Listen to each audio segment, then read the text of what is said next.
So here's a video about the exercise from the hand-in for lesson 5 about this charge pump mounting. What is giving here? We have already this charge pump. Then we should create a plate, mount plate, and we should create those two buttons as an I part, and then the four connections with the bolted connection here. So let's have a look at it. I'll start up doing the assembly. I have been cheating a little bit. I have done the two parts because I find them very simple, but we could shortly have a look at them.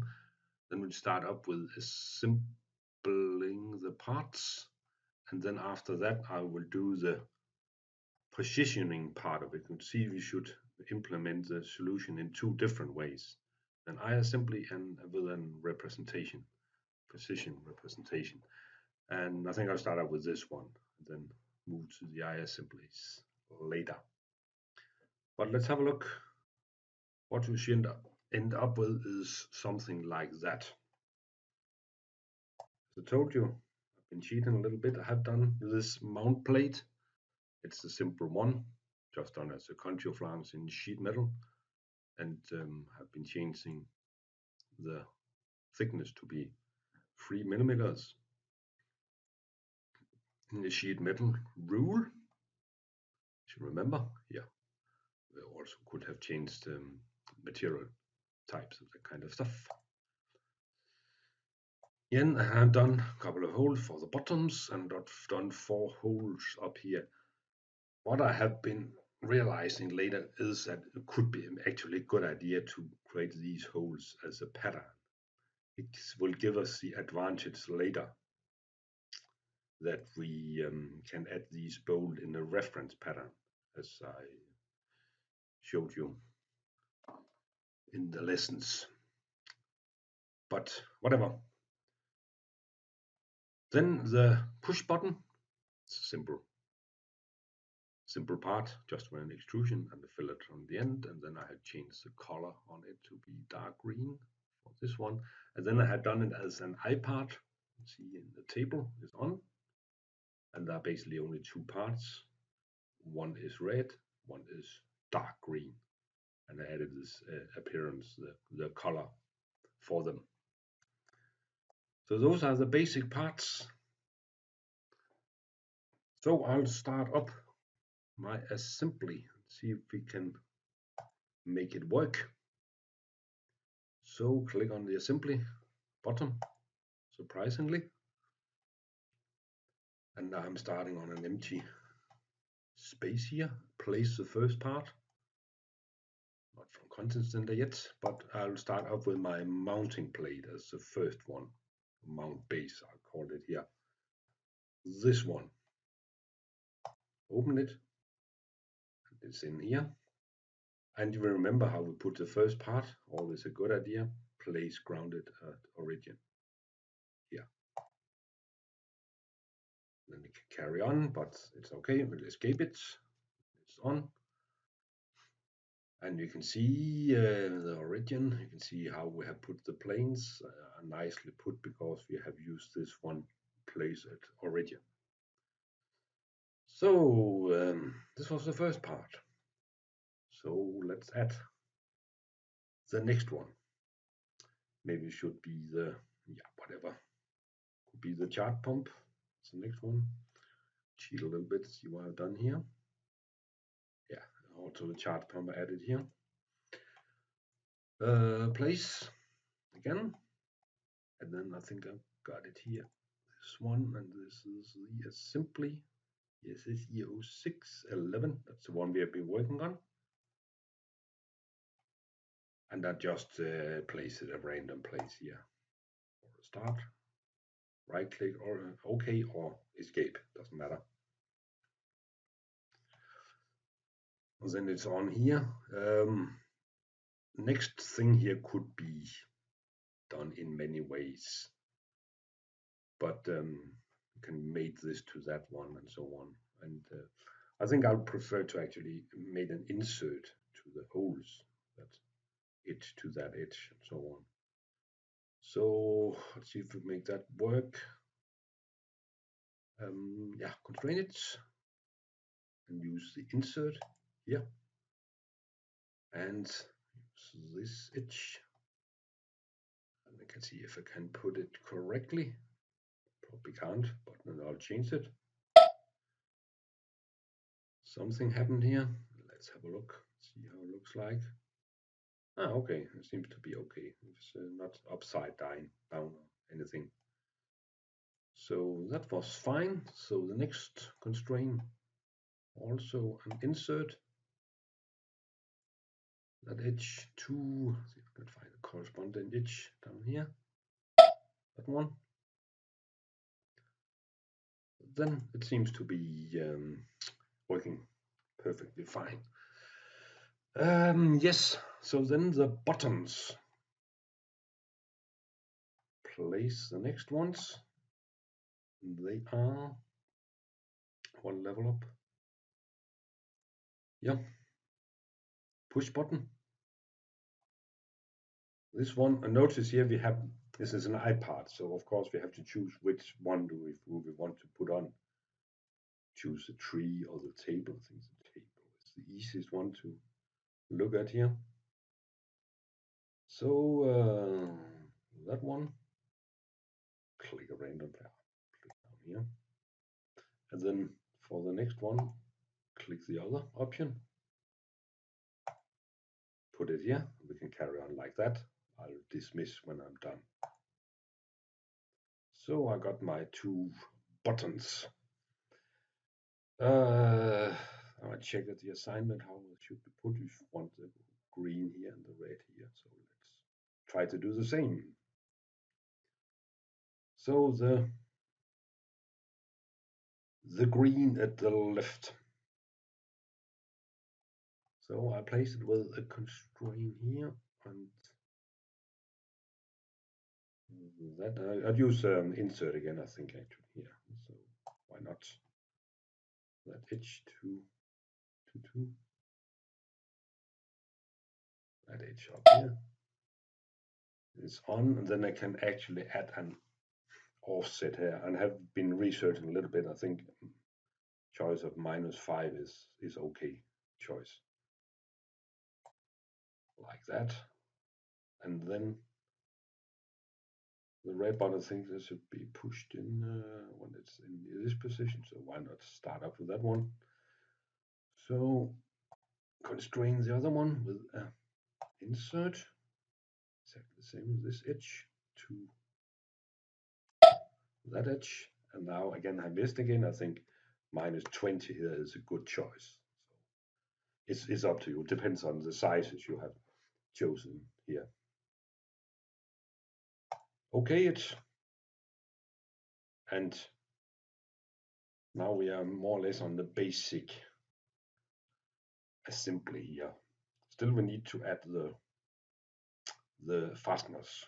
So let's do that. Also there have been researched a little bit and to find the correct sizes. I've used M6 bolts here. I know this hole is 8, which is a strange size actually. If it should have been an M8 bolt, I think it should be I remember, I think it's 9 is the correct size for a clearance hole here. So I think I actually use an M6. Also notice on my plate here, I have actually done that according to standards, 6.6, you can see here. That's the standardized clearance hole for an M6. So I have prepared it for an M6. But let's try to add it. Place from content center. I told you I have been researching a little bit, and the washers I've been using is an ISO 7090, 70900, and I was actually, instead of browsing for it here, there's a lot of things in here. We can of course filter things, so we only show ISOs and other stuff here. But I know which standard I've been working with here, so I can also search for it. This standard is ISO 7090 comes up now with a few of them. Actually, these ones are the old-fashioned standard washers. But I think this is the newer. They are similar to the other ones here. So I choose this one. And as I told you, we could choose an auto drop down here. But also notice that when I do that and pick the edge, I like to choose an 8 size, and that I don't want. And here also, let's add them.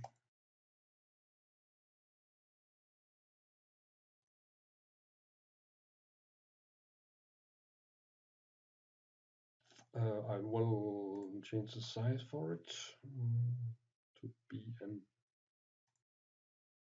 M6, and I will keep it as a standard. You know, standard is taking it from a content center.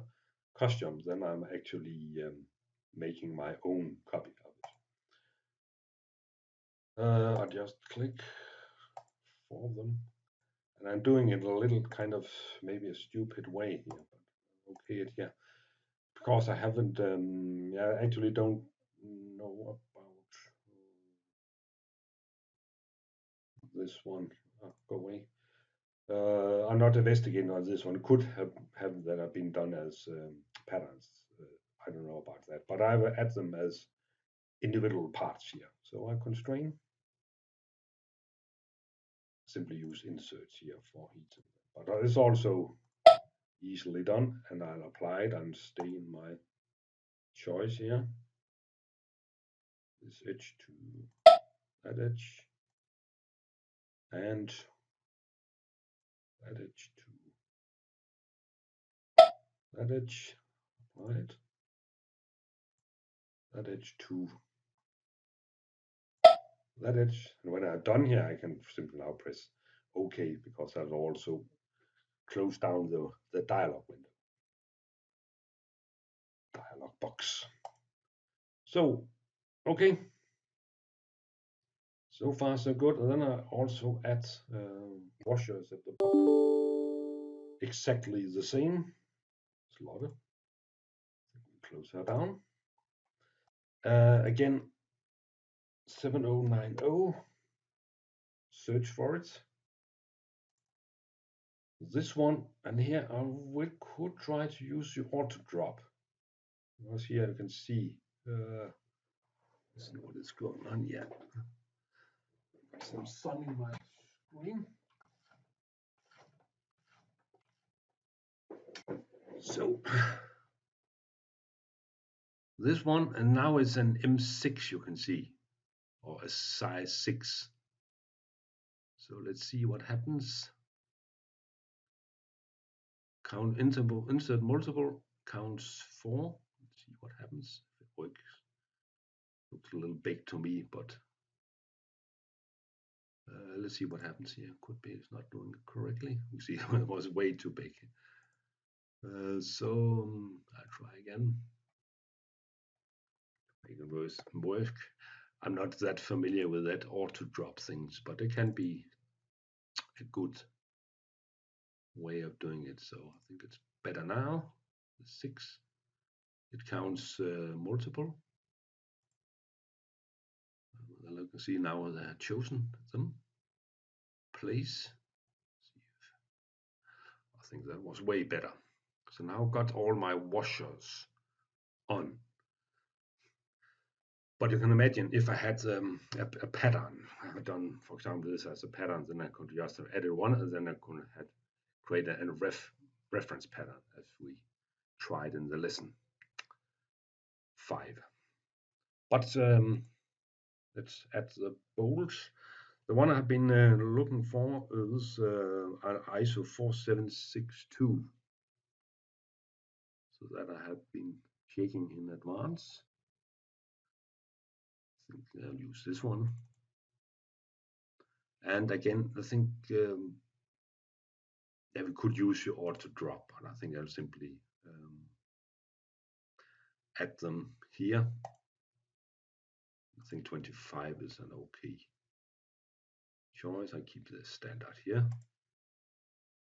So I'll click them on a road here. This is also quickly done, but it's only 4. It's not that bad. And yeah, I think I put on. So yeah, it's okay. So I'll constrain them again with an insert. So could catch that one, that edge to that edge, apply that edge, that edge,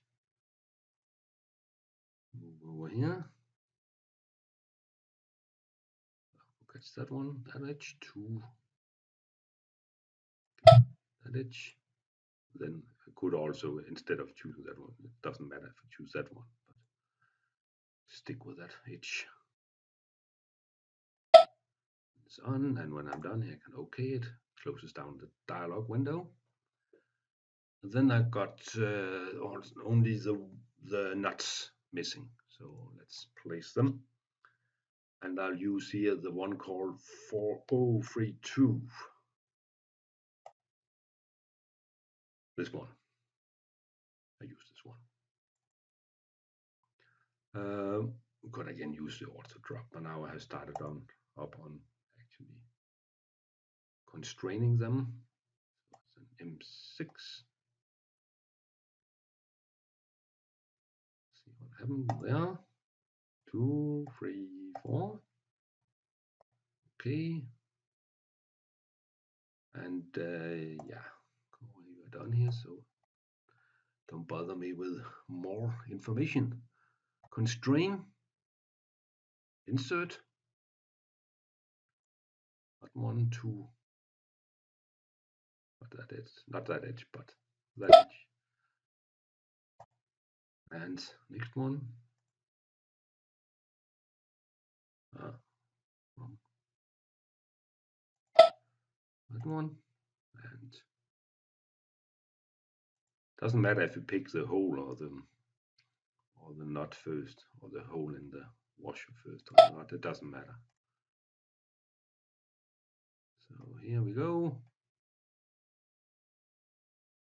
I think down here. I'll OK it. So actually, this is my assembly done here. So I think good idea when you had been working a lot, save things. And I'll call it, yeah, we could call it just an assembly 5, for example, whatever. So now I'm in control of things. But yeah, files require saving. Yeah, this one, it's fine. Just do it. So we now look at how to get the 2 positions. Now we have started up actually with this position. Red button in, green out. Now we'll try to do it with the position in representation to then push the green button in, and then the red will move out. Then this shaft is moving out from, I think the basic one was actually 20 here. So we'll have a look at that first of all. Sorry, I had an interruption, but now I'm back here.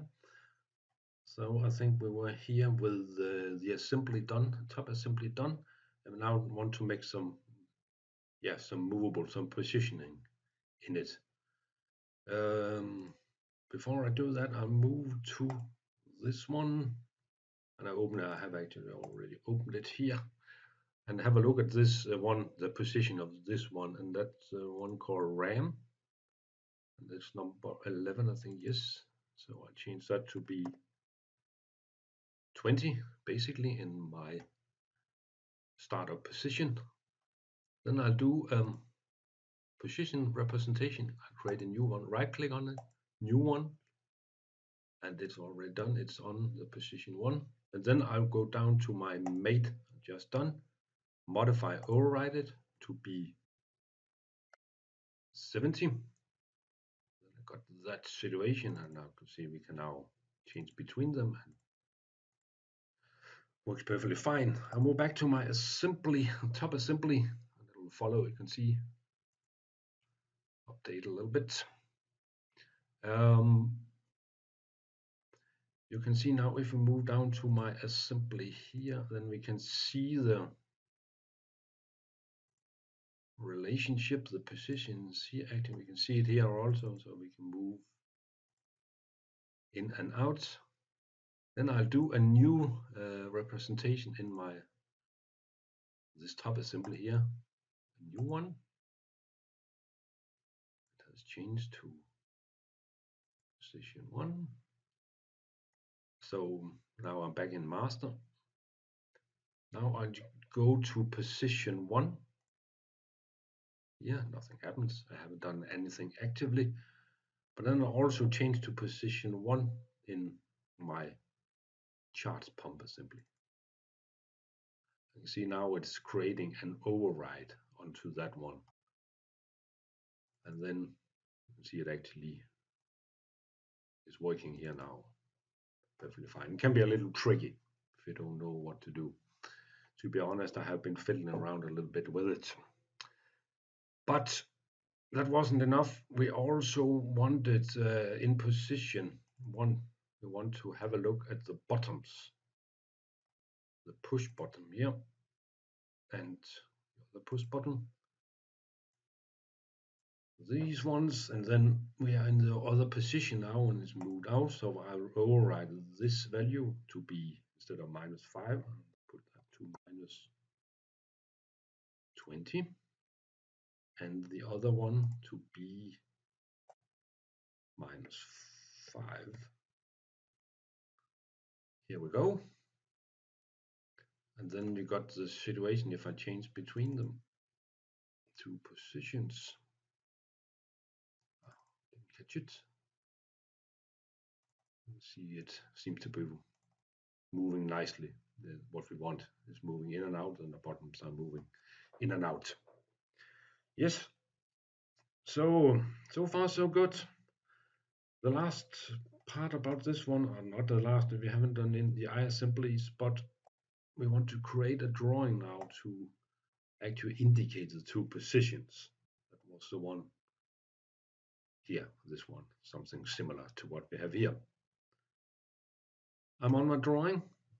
Start up with my base. I think I'll move back to that one to make that as the last one active. Move back to my drawing. Base view. And it's thinking about it. What do we want here?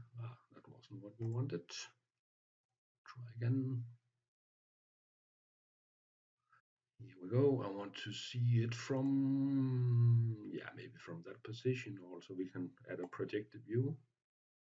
So 1 to 2 is fine. Get something like that. It's not important. That's not the point of it. So I will move my views a little bit. Got enough space. I don't think I will add this view of it. Doesn't really matter. It's just for an overview. But I work with these 2 views that we have here, and then I'll use the function overlay. This one. And in positional representation, I'll not choose the master, but the position 1. And click on it, and then see it nicely moves out.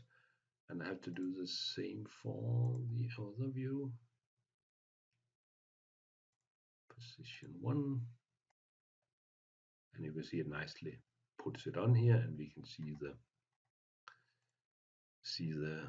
how much it can move. If we can put that dimension on. Yeah, see if we actually got the 50 there. Yeah, control it like that. Yes. So that was the part with the positional representation.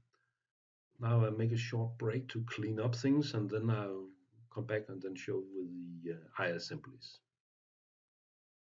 Yeah, okay, and now we're on the top assembly again, and we have to move into the manage part. I'm already there. Create an iAssembly, and I think we'll look at the bottoms first of all. So let's see if we can make that work. It's actually parameters we're looking at here. And then relationships, and I think, let's see if we can find them. Here could be nice with some meaningful names, we could say. I think actually they're called, let's see if we can find them. Yes, one of them. The other one was mine. I think it's those two we are talking about. Yeah. So of course here it could be nice with a meaningful name. You can see we've got loads of inserts here. But I hope it'll work anyway. So D2 and D3 shows up in the rows down here, and then I'll insert another row. And for this one, I'll change that to be minus 20 and the other one to be minus 5. We could look into again some meaningful names here instead of that D2, D3. But let's have a look. See if it actually works for a start with the bottoms.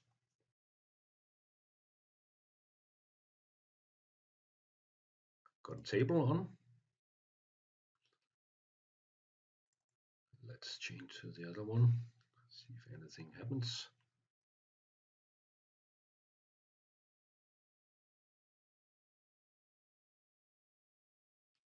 Seems to be working down there. They're actually changing position. Back again. Yes, seems to be working. Move into the table and see if we can make that shaft move in and out in edit table. Now we are in this part here. I think that's the one we will be using. This one, and here we actually use the function table replace because we want to choose either the one of them or the other one. So let's see, and the first one, I guess that was the one where it was on the 20 millimeter position. Choose the other one here to be the number 2, the other with the other position. Click that and OK it. Let's see if it works.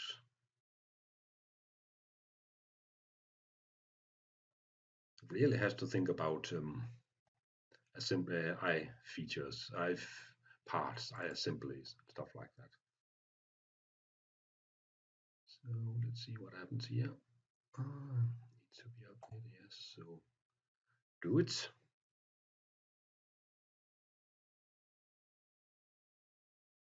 Yeah, okay, it seems to be working fine so far. But it's really working hard, you can see. It's kind of a struggle for it. But okay, back again.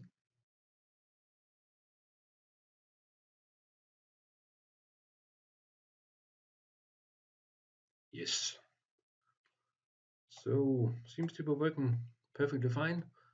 And the one with positioning, I think we haven't then solved what we're supposed to do.